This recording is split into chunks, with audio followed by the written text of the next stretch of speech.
Welcome guys, welcome to my channel. आज हम लोग एस्टेट का जो इकोनॉमिक्स का क्वेश्चन पेपर हम सीरीज हमने स्टार्ट की हुई थी, उसी में आज हम 2019 के क्वेश्चन पेपर को कुछ क्वेश्चंस को डिटेल में सोल्व करेंगे। हमारा फर्स्ट क्वेश्चन देखिए, हमसे फर्स्ट क्वेश्चन में क्या बोला है, in a weather news the maximum and minimum temperature figure, कि अगर आपके पास वेदर न्यूज़ में मैक्सिमम और मिनिमम जो है टेम्परेचर दिया है, तो वो मैक्सिमम और मिनिमम चीज़ आपकी क्या शो करेंगी, आपकी रेंज को शो करेंगी, आपकी क्वार्टाइल डेविएशन को शो करेंगी, मीन डेविएशन को शो करेगी या स्टैंडर्ड डेविएशन को। अब आपको पता है मैक्सिमम में से जब आप मिनिमम को माइनस करते हो तो आपकी हमेशा क्या निकल के आती है, वो आपका रेंज निकल के आता है। तो अगर हमारे पास क्वेश्चन में मैक्सिमम दे रखा होगा, मिनिमम दी होता है वैल्यू, तो हमारा क्या निकल आता है, रेंज निकल आता है। तो उस अकॉर्डिंग ऑप्शन नंबर जो फर्स्ट है वो क्या हो जाएगा, हमारा राइट आंसर हो जाएगा। अगला क्वेश्चन देखिए, the economic sensex of CSO does not belongs to home. जो हमारा इकोनॉमिक सेंसेक्स है CSO का, CSO मतलब सेंट्रल स्टैटिस्टिकल ऑर्गेनाइजेशन का जो इकोनॉमिक सेंसेक्स है, उसका संबंध इनमें से किसके साथ नहीं है। फर्स्ट ऑप्शन में बोला है एग्रीकल्चर, सेकंड ऑप्शन में बोला है इंडस्ट्री, थर्ड ऑप्शन में बोला है सर्विस सेक्टर और पब्लिक एंटरप्राइज सेक्टर। अब जो है सेंट्रल स्टैटिस्टिकल ऑर्गेनाइजेशन की जो इकोनॉमिक सेंसेक्स है, उसका जो रिलेशन है एग्रीकल्चर से नहीं है। बाकी इंडस्ट्री सेक्टर हो, सर्विस सेक्टर हो, पब्लिक एंटरप्राइज सेक्टर हो, इनसे रिलेटेड वो काम भी करता है, डाटा पब्लिश भी करता है, लेकिन उसका एग्रीकल्चर सेक्टर से कोई रिलेशन नहीं है। इसीलिए ऑप्शन नंबर फर्स्ट हमारा राइट आंसर हो जाएगा। अगले क्वेश्चन में देखिए, हमसे बोला है इनमें से कौन सा वेरिएबल फ्लो वेरिएबल है, which of the following will come under flow variable. अब आपको पता है स्ट्रोक वेरिएबल वो होता है जिसको आप एक पॉइंट ऑफ टाइम पर मेजर करते हो। तो हमें ऑप्शन में क्या बोला है, money supply, consumption, unemployment, government loan. अब आप देखिए मनी सप्लाई आप गिवन पॉइंट ऑफ टाइम पे मेजर करते हो तो ये तो स्ट्रोक वेरिएबल है। अनएम्प्लॉयमेंट पे आप एक गिवन टाइम ऑफ पीरियड पर मेजर करते हो। गवर्नमेंट का लोन भी आप एक फिक्स टाइम के लिए लेते हो तो वो भी आपका क्या है, एक स्टॉक वेरिएबल है। लेकिन कंजप्शन जो है वो आपका डेली पैटर्न में चेंज होता है, उसके अंदर एक्सपेंडिचर आपका चेंज होता रहता है, तो वो क्या है, एक फ्लो वेरिएबल है। तो हमसे यही पूछा था इनमें से कौन सा वेरिएबल फ्लो वेरिएबल के अंडर आएगा, तो यहाँ पर हमारा ऑप्शन नंबर जो सेकंड है वो राइट आंसर हो जाएगा। नेक्स्ट क्वेश्चन देखिए, ट्रांसफर पेमेंट, हस्तांतरण भुगतान जो है पूछा है क्या है। The payment made by the government of India, government of one country to another, कि वो पेमेंट जो एक गवर्नमेंट दूसरी गवर्नमेंट को देती है। सेकंड ऑप्शन में बोला है payment made for no return services and payment transfer from one sector to another, and fourth option में बोला है first and third option are right. अब आपको पता है ट्रांसफर पेमेंट एक तरफा भुगतान होती है और इसके बदले में किसी भी तरह की जो सर्विस होती है वो आप नहीं मांग सकते। तो वही बात है, तो उस अकॉर्डिंग हमारा ऑप्शन नंबर सेकंड कि पेमेंट तो होंगी बट उसके बदले में नो रिटर्न सर्विस, कोई रिटर्न की आप सर्विस की उम्मीद नहीं कर सकते। तो उस अकॉर्डिंग ऑप्शन नंबर जो सेकंड है वो क्या हो जाएगा, आपका राइट आंसर हो जाएगा। अगला क्वेश्चन देखिए, अगले क्वेश्चन में बोला है the basic difference between classical model and Keynesian model lies is adoption of, कि क्लासिकल मॉडल और जो केन्स का मॉडल है उसके अंदर जो बेसिक जो डिफरेंस है वो क्या है। फर्स्ट ऑप्शन है rigid money wage, second option है rigid money supply, third option है demand for money and fourth option है रियल रेट ऑफ इंटरेस्ट। अब आप देखिए जो क्लासिकल्स हैं वो क्या मानते हैं वेज को लेकर, क्लासिकल हमेशा फ्लेक्सिबल वेज जो है वो मानते हैं, ठीक है। और क्या मानते हैं कि वेज रेट को चेंज करके, कम या ज़्यादा करके हम अनएम्प्लॉयमेंट को भी घटा भी सकते हैं और बढ़ा भी सकते हैं। लेकिन इधर आप क्या बनाओ, केन्स का बनाओ। केन्स हमेशा क्या मानते हैं कि हमें जो भी देखना है हमें शॉर्ट रन का देखना है, in a long run we are all dead. तो वो ये मानते हैं कि शॉर्ट रन के अंदर क्या होते हैं, मनी की जो वेज है वो क्या होती है, रिजिड होती है। तो इस सिचुएशन में वो ये मानते हैं कि आपको मनी की जो वेज है वो रिजिड रहेगी, उसमें कोई चेंज नहीं करना। अगर आपको चेंज करना है तो आप प्राइजेस वगैरह में चेंज कीजिए, वेज को आप मत छेड़िए। तो हमसे क्वेश्चन में भी यही पूछा है कि क्लासिकल मॉडल और केन्सियन मॉडल में सबसे जो बेसिक डिफरेंस है उनकी अडॉप्शंस में, वो कौन सी बात सही है। तो उनकी अडॉप्शन सबसे फर्स्ट जो ऑप्शन है कि रिजिड मनी वेज, कि क्लासिकल तो नहीं मानते रिजिड मनी वेज को, लेकिन केन्ज हमेशा रिजिड मनी वेज को सपोर्ट करते हैं। तो इसीलिए ऑप्शन नंबर जो फर्स्ट है वो क्या हो जाएगा, हमारा राइट आंसर हो जाएगा। नेक्स्ट क्वेश्चन देखिए, golden revolution in agriculture is related to apiculture, horticulture, production of jute and poultry farming. अब देखिए जो गोल्डन रेवोल्यूशन है उसका जो संबंध है वो किससे है, हॉर्टिकल्चर की। हमें क्या करना है, फ्रूट्स वेजिटेबल इन जो प्रोडक्ट्स है हनी बी वगैरह के प्रोडक्शन को इंक्रीज करना है। तो उस अकॉर्डिंग हमारा ऑप्शन नंबर सेकंड क्या हो जाएगा, राइट आंसर हो जाएगा। आप नेक्स्ट क्वेश्चन देखिए, if a government is running surplus in his budget and we can expect that public डेब्ट विल बी। हमें क्वेश्चन में बोला है कि अगर गवर्नमेंट क्या करती है, उसके पास सरप्लस बजट है, इसका मतलब उसकी इनकम क्या है, ज़्यादा आ रही है, उसको एक्सपेंडिचर कम करना पड़ रहा है। तो अब पूछा गया है इस सिचुएशन में गवर्नमेंट के पब्लिक डेब्ट की जो सिचुएशन है वो कैसी होगी। पब्लिक डेब्ट बढ़ेंगे, कॉन्स्टेंट रहेंगे, falling if there are tax cut, या falling if the government use surplus to repay the past डेब्ट। तो देखो अगर किसी भी गवर्नमेंट की इनकम ज़्यादा है, एक्सपेंडिचर कम है, तो उस सिचुएशन में उसके पब्लिक डेब्ट तभी फॉल करेंगे। फोर्थ ऑप्शन को देखो, उसके पब्लिक डेब्ट जो उसने पैसा लिया है पब्लिक डेब्ट के रूप में वो तभी फॉल करेगा अगर गवर्नमेंट क्या करेगी, उसके पास जो इनकम आई है एक्स्ट्रा, उस गवर्नमेंट उस इनकम का यूज़ करके, उस सरप्लस का यूज़ कर कर पास्ट में आपको पैसा देना है वो दे देगी। ठीक है, तो यहाँ पर यही ऑप्शन क्या है, करेक्ट है कि अगर किसी भी गवर्नमेंट का सरप्लस बजट है, उसके पब्लिक डेब्ट जो उसने लोगों का पैसा देना है वो तभी उसके कम होंगे अगर वो उस सरप्लस का यूज़ करके उनकी पेमेंट करती है। तो यहाँ पर ऑप्शन नंबर फोर्थ जो है वो क्या हो जाएगा, राइट आंसर हो जाएगा। नेक्स्ट क्वेश्चन देखिए, which determine the point of intersection of two cumulative frequency. अब आपको पता है जब हम मीडियन के क्वेश्चन सोल्व करते हैं हम क्यूमुलेटिव फ्रिक्वेंसी बनाते हैं। एक फ्रिक्वेंसी होती है हमारी मोर देन क्यूमुलेटिव फ्रिक्वेंसी और एक होती है लेस देन की क्यूमुलेटिव फ्रिक्वेंसी। और यहाँ पर जब क्यूमुलेटिव फ्रिक्वेंसियाँ जहाँ इंटरसेक्ट करती हैं वहाँ से हमारी मीडियन की जो वैल्यू आती है वो निकल के आती है। तो उस अकॉर्डिंग ऑप्शन नंबर जो फर्स्ट है वो क्या हो जाएगा, हमारा राइट आंसर हो जाएगा।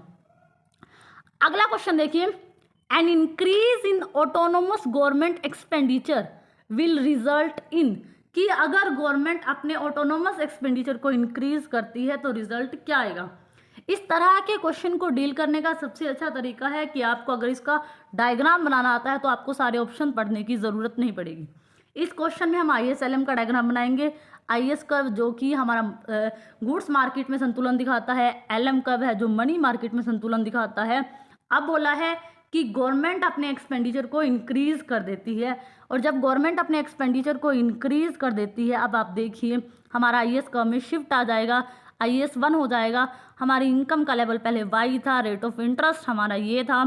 तो आप देखिए अब क्या हुआ, आपकी इनकम भी बढ़ गई, Y से Y1 हो गई और आपका रेट ऑफ इंटरेस्ट भी क्या हो गया, इंक्रीज हो गया। अब जिस भी ऑप्शन में बोला हुआ कि रेट ऑफ इंटरेस्ट भी ज़्यादा है और इनकम भी ज़्यादा है वो आपका राइट आंसर हो जाएगा।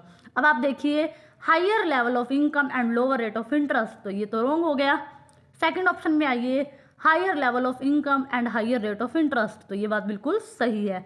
तो यहाँ पर ऑप्शन नंबर सेकंड हमारा राइट आंसर हो जाएगा। नेक्स्ट क्वेश्चन देखिए, हमें इंफॉर्मेशन दी गई है और हमसे बोला है आपको रियल GNP जो है निकालना है। अब हमें क्या क्या बोला है और क्या हमें दिया गया है, हमें नॉमिनल GNP दी हुई है और प्राइस लेवल दिया हुआ है। आपको पता है रियल जो आपको GDP निकालना है या GNP निकालना है उसका फॉर्मूला क्या होता है, आपके पास जो नॉमिनल GNP है, ठीक है, मॉनेटरी वैल्यू में, और आप प्राइस लेवल के साथ उसको क्या कर दो, डिवाइड कर दो। अब हमसे 2011 का रियल GNP पूछा है तो हम क्या करेंगे, यहाँ पर 55,000 लिखेंगे, ठीक है, 55,000 लिखेंगे और यहाँ पर पॉइंट हटाने के लिए और अपॉन में क्या करेंगे, प्राइस करेंगे। अब हम क्या करते हैं, पॉइंट हटाने के लिए 6, 7 0.50 हटाने के लिए अगर हम क्या करते हैं, ऊपर 2 0 लगा देते हैं तो हमारा नीचे क्या आ जाएगा 6750। और जब हम इसको डिवाइड करते हैं तो हमारा क्या आएगा 8148। तो यहाँ पर 4, तो हमारा यहाँ ऑप्शन नंबर जो फर्स्ट है वो राइट आंसर हो जाएगा। आपको कुछ नहीं करना, आपको नॉमिनल जीडीपी के अपॉन में प्राइस को कर देना है और 2011 में आपकी रियल जीएनपी जो है वो निकल आएगी। तो हमारा यहाँ पर option number first right answer हो जाएगा। अगला क्वेश्चन देखिए, अगले क्वेश्चन में भी हमें क्या बोला है, अगले क्वेश्चन में भी हमें न्यूमेरिकल क्वेश्चन को ही सॉल्व करना है। अगले क्वेश्चन में हमें बोला है कि आपके पास ग्रोस नेशनल प्रोडक्ट दिया हुआ है, ग्रोस इन्वेस्टमेंट दी हुई है, कंजप्शन दिया हुआ है, गवर्नमेंट स्पेंडिंग दी हुई है। अब आपके पास नेशनल प्रोडक्ट है और आपको नेट एक्सपोर्ट्स निकालना है। अगर मैं क्या करूं, ग्रोस नेशनल प्रोडक्ट में से ग्रोस डोमेस्टिक प्रोडक्ट को माइनस कर दूं ना, तब मैं क्या कर सकती हूं, हमारे नेट एक्सपोर्ट्स जो है वो निकल आएंगे। अब इस क्वेश्चन में हमें ग्रोस नेशनल प्रोडक्ट तो दे रखा है, लेकिन हमें जीडीपी ग्रोस डोमेस्टिक प्रोडक्ट हमारे पास नहीं है। अब हम क्या करेंगे, जो ग्रोस डोमेस्टिक प्रोडक्ट्स हैं उसको निकालेंगे कैसे, हम क्या करेंगे, सी कंजप्शन प्लस इन्वेस्टमेंट और प्लस गवर्नमेंट एक्सपेंडिचर को प्लस कर देंगे तो हमारा क्या आ जाएगा, ग्रोस डोमेस्टिक प्रोडक्ट आ जाएगा। ठीक है, अब हम वही करते हैं। अब आपके पास देखिए कंजप्शन कितना है 3095 प्लस हम क्या करेंगे 854 और प्लस क्या करेंगे 968। तो यहाँ से आपकी ग्रोस डोमेस्टिक प्रोडक्ट आ जाएगी, वो कितना आ गया आपका 4917। ठीक है, आपका क्या आ गया 4917 आ गया। अब हमने क्या कहा था, आपको नेट एक्सपोर्ट निकालना है, तो आप क्या करो जीएनपी में से माइनस कर दो।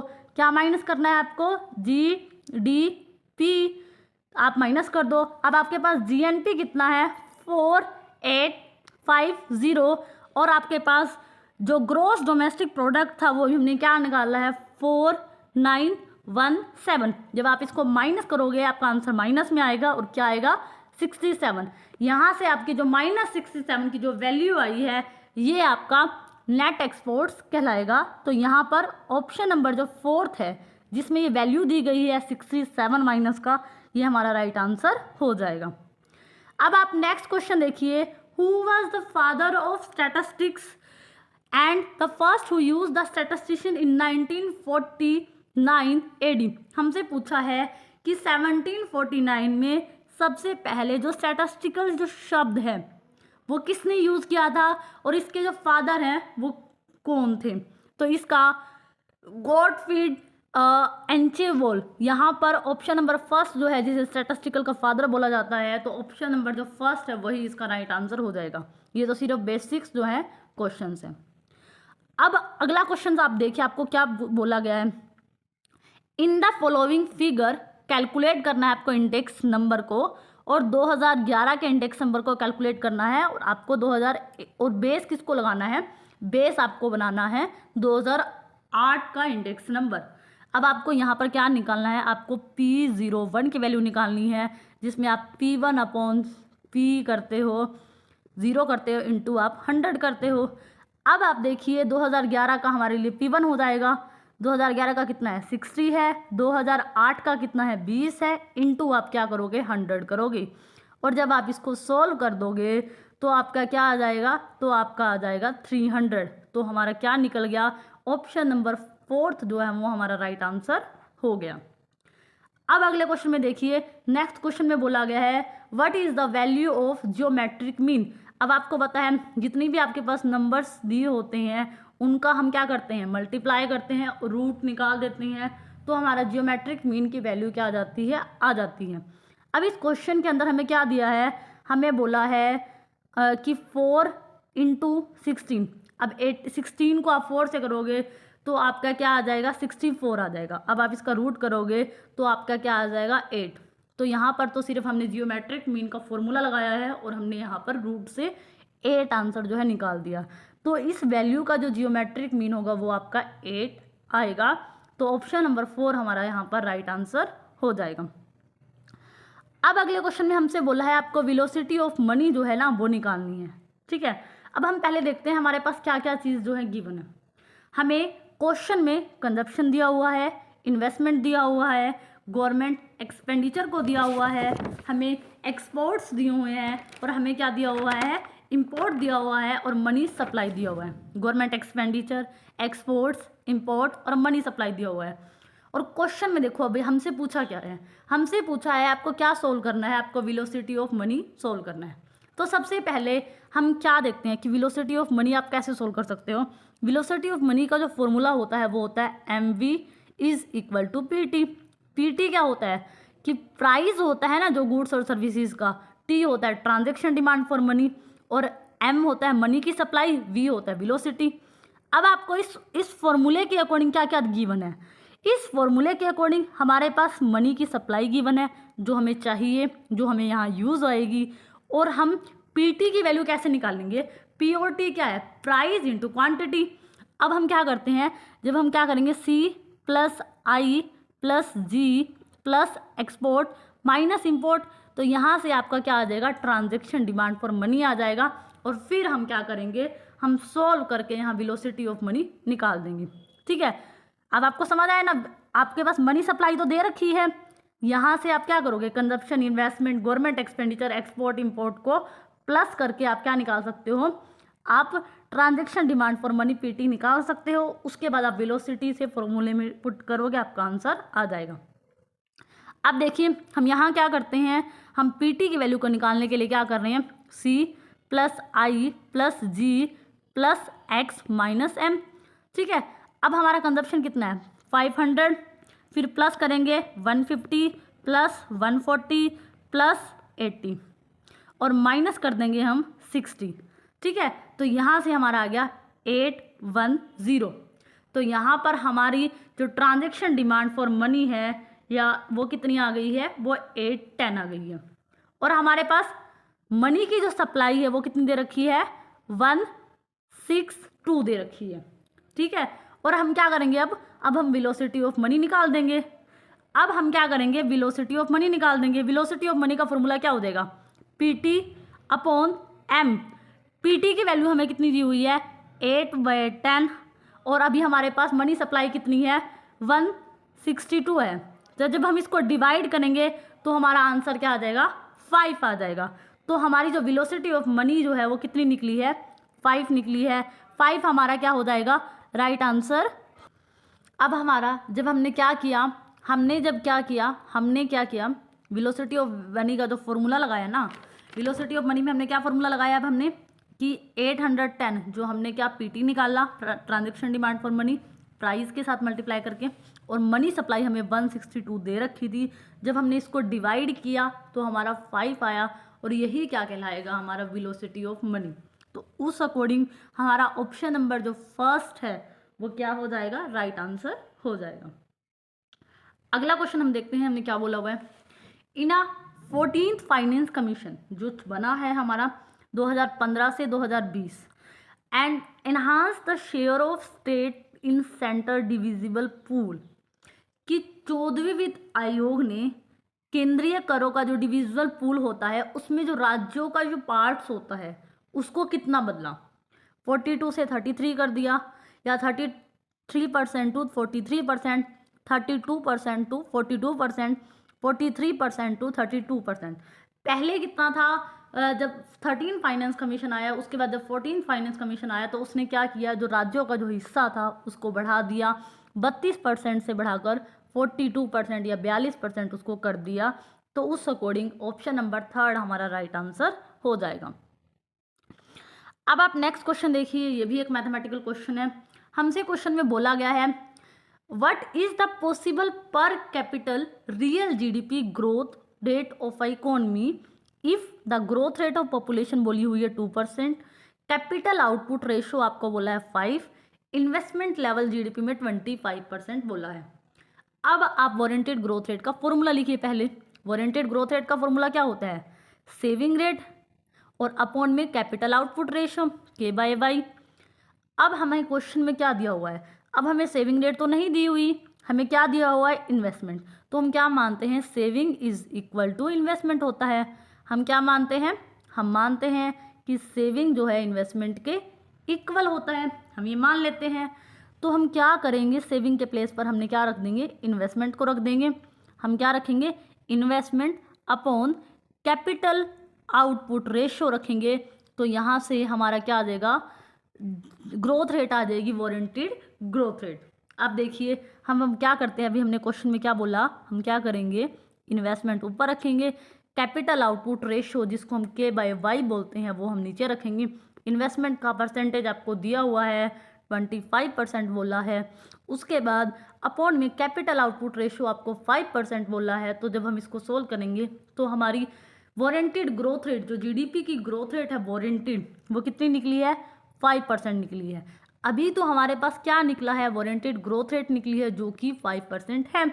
लेकिन साथ के साथ हमें पॉपुलेशन जो हमारी बढ़ रही है उसको भी बोला है, क्योंकि हमसे बोला है कि आप रियल टर्म में निकालो। रियल कब होगी, जब हम वारंटेड ग्रोथ रेट में से पॉपुलेशन की जो ग्रोथ रेट है ना उसको माइनस कर देंगे। अब जो हमारी ग्रोथ रेट है वो कितनी है, 5%, और पॉपुलेशन की ग्रोथ रेट कितनी है, 2%। जब हम इसको माइनस कर देंगे तो हमारा क्या आ जाएगा, 3% आ जाएगा। तो हमारी जो रियल टर्म में जीडीपी की जो ग्रोथ रेट है वो 3% आई। तो इसीलिए ऑप्शन नंबर जो सेकंड है वो हमारा राइट आंसर हो जाएगा। अगले क्वेश्चन में बोला है what is the Fisher index number. Fisher index number का आपको फॉर्मूला बस पता होना चाहिए। फिशर इंडेक्स नंबर क्या होता है, geometric mean of Laspeyres index number और पार्शियल इंडेक्स नंबर। ठीक है, आपके पास इन दोनों को आपका क्या करना है, आपको जियोमेट्रिक मीन निकालना है। अब आप जो और बाकी हैं उनको सबको डिलीट कर सकते हो, हार्मोनिक मीन का इसमें काम ही नहीं है, अर्थमेटिक मीन भी हमें नहीं चाहिए। तो क्या है, geometric index of Laspeyres and partial index. तो यही होता है हमारा फिशर इंडेक्स नंबर का फॉर्मूला। तो उस अकॉर्डिंग हमारा ऑप्शन नंबर जो थर्ड है वो क्या हो जाएगा, राइट आंसर। नेक्स्ट क्वेश्चन देखते हैं। नेक्स्ट क्वेश्चन में बोला है which of the following in a terms of definition of economics, कि इनमें से कौन सी जो टर्म है इकोनॉमिक्स की डेफिनेशन आपको देखनी है कि कौन सा ऑप्शन सही है। बोला है वेल्थ जो डेफिनेशन है वो वोलर ने दी है, वेलफेयर मार्शल ने, स्कार्सिटी रॉबिन्सन ने, वांटलेस जेके मेहता ने। अब हमसे बोला है कि इनमें से आपको ये बताना है कि कौन सी जो डेफिनेशन है वो किसने जो है दी है। अब देखिए वेलफेयर की जो डेफिनेशन है वो मार्शल ने दी है, ये बात बिल्कुल सही है। स्कार्सिटी की डेफिनेशन रॉबिन्सन ने दी है, ये भी ठीक है। और उसके बाद आपकी पास जो वांटलेस जो डेफिनेशन है, वांटलेस की वांटलेस हमारी क्या होती है, वांटलेस सेंट्रल डेफिनेशन, ये जेके मेहता, ये भी बिल्कुल सही है। यहाँ पर वेल सेंटर्ड डेफिनेशन जो है वोलर के प्लेस पे मेरे ख्याल से एडम स्मिथ होना चाहिए था, लेकिन हमें ऑप्शन में जो दिया है उस अकॉर्डिंग हमें ये लगाना पड़ेगा। इसका मतलब जो हमें स्टेटमेंट जो है दी हुई है वो बिल्कुल करेक्ट है। तो उस अकॉर्डिंग देखो, फर्स्ट का फर्स्ट, सेकंड का सेकंड, थर्ड का थर्ड एंड फोर्थ का फोर्थ। तो ऑप्शन नंबर जो सेकंड है वो हमारा क्या हो जाएगा, राइट आंसर हो जाएगा। नेक्स्ट क्वेश्चन है, नेक्स्ट क्वेश्चन आपको मीन कैलकुलेट करना है। ठीक है, आपको मीन कैलकुलेट करना है। मैं आपको फॉर्मूला बता देती हूँ, आप वही फॉर्मूला जो है इसमें लगाओगे, आपका आंसर आसानी से आ जाएगा। अब आप देखिए यहाँ पर आपको एक कॉन्टिन्यूस सीरीज दी हुई है। कॉन्टिन्यूस सीरीज में पहले आपको क्या करते हैं, हम lower limit plus upper limit लगाते हैं और अपॉन में 2 करते हैं। ठीक है, अब हम क्या करेंगे, यहाँ 10 + 20 अपॉन 2 कर देंगे, तो यहाँ पर 15, फिर ऐसे ही। तो यहाँ पर हमारी x की जो सीरीज़ आएगी वो क्या आएगी, 15, 25, 35, 45। यहाँ आपके पास f जो है एक फ्रिक्वेंसी दी हुई है, आप f की अलग अलग वैल्यू डालिए। ठीक है, और यहाँ पर आप क्या कर सकते हो, ये आपका क्या निकल गया, ये आपकी मिड वैल्यू निकल गई ना, ये आपकी हो गई m, ये हो गया आपकी मिड वैल्यू m और ये होगी f। और यहाँ पर आप क्या करोगे, यहाँ पर आप एफ एम जो है वो निकालोगे। यहाँ पर आप एफ एम की वैल्यू आ जाएगी। तो आप ये वाला फॉर्मूला लगा के कि summation F M upon summation F का जब आप फॉर्मूला लगाओगे ना मीन का, तो आपका जो आंसर है वो जो राइट आंसर है वो निकल आएगा। अब इनमें से कोई भी ऑप्शन आपका क्या है, करेक्ट नहीं होगा, क्योंकि इसमें जो ऑप्शंस दिए हुए हैं ना वो रॉन्ग ऑप्शंस जो हमें दिए गए हैं। जो राइट आंसर आपका निकलेगा, इसको summation F M upon F का जो फॉर्मूला लगाने के बाद वो आपका निकलेगा 63.30 के आसपास, जो कि किसी भी ऑप्शन में हमें गिवन नहीं है। तो ये वाले जो ऑप्शंस है वो क्या है, हमारे रॉन्ग ऑप्शंस है। लेकिन आपको फॉर्मूला जो है मीन का पता है, तो आप जब फॉर्मूला पुट करोगे तो आपका राइट आंसर आ जाएगा। अगला क्वेश्चन है, when was the concept of Navratna start for public enterprises. क्या किया गया था, हमारे जो पब्लिक एंटरप्राइजेस हैं उनको एक स्टेटस दिया जाता है कि मिनी रत्ना है, महारत्ना है, नवरत्ना है, और ये उनके सेल या प्रॉफिट के टर्नओवर के बेसिस पर दिया जाता है। तो ये बोला गया है, ये कॉन्सेप्ट जो है किस ईयर के अंदर स्टार्ट किया गया था। तो ऑप्शन में बोला है 1998, 1996, 1991, 1997। तो यहाँ पर ये जो कॉन्सेप्ट है ये 1997 के अंदर जो है शुरू किया गया था, नवरत्ना, महारत्ना, मिनी रत्ना का जो कॉन्सेप्ट है। तो उस अकॉर्डिंग ऑप्शन नंबर जो 4 है हमारा राइट आंसर हो जाएगा। अगले क्वेश्चन में हमें क्या बोला है, what is the formula of rank correlation. हमें फॉर्मूले दिए हुए हैं और हमें ये बताना है कि कौन सा फॉर्मूला जो है रैंक कोरिलेशन का हो सकता है। अब आपको इसमें से क्या है, आपको फॉर्मूला ही जो है चुनना है। अब आपको पता है रैंक कोरिलेशन का जो फॉर्मूला है, जो सेकंड ऑप्शन में फॉर्मूला दिया है वो भी राइट है, और जो फोर्थ ऑप्शन में फॉर्मूला दिया गया है वो भी राइट है। तो यहाँ पर इसके 2 आंसर निकलते हैं। ठीक है, पेपर में हमें एक ही चूज़ करना था, लेकिन यहाँ पर ये दोनों ही ऑप्शन क्या है, बिल्कुल करेक्ट है। क्योंकि रैंक कोरिलेशन का फॉर्मूला होता है 1 - 6 समेशन d का स्क्वायर अपॉन n स्क्वायर -1, या फिर 1 - d समेशन का स्क्वायर अपॉन n3 - n। तो यहाँ पर इस क्वेश्चन में फॉर्मूला पूछा गया है, तो सेकंड ऑप्शन भी करेक्ट है और हमारा फोर्थ ऑप्शन भी करेक्ट है। तो यहाँ पर रैंक कोरिलेशन का बस हमें फॉर्मूला बताना था। यहाँ पर हमारे बहुत से क्वेश्चंस जो हैं डिटेल में हमने डिस्कस कर लिए हैं। जो बाकी जो क्वेश्चंस हमारे रह गए हैं वो हम नेक्स्ट वीडियो के अंदर डिटेल में डिस्कस करेंगे। आई होप सो आपको क्वेश्चन समझ आए होंगे। आपको अगर आपको मेरी वीडियो अच्छी लगे तो प्लीज़ मेरे चैनल को लाइक करना, शेयर करना, सब्सक्राइब करना, and thank you for watching this.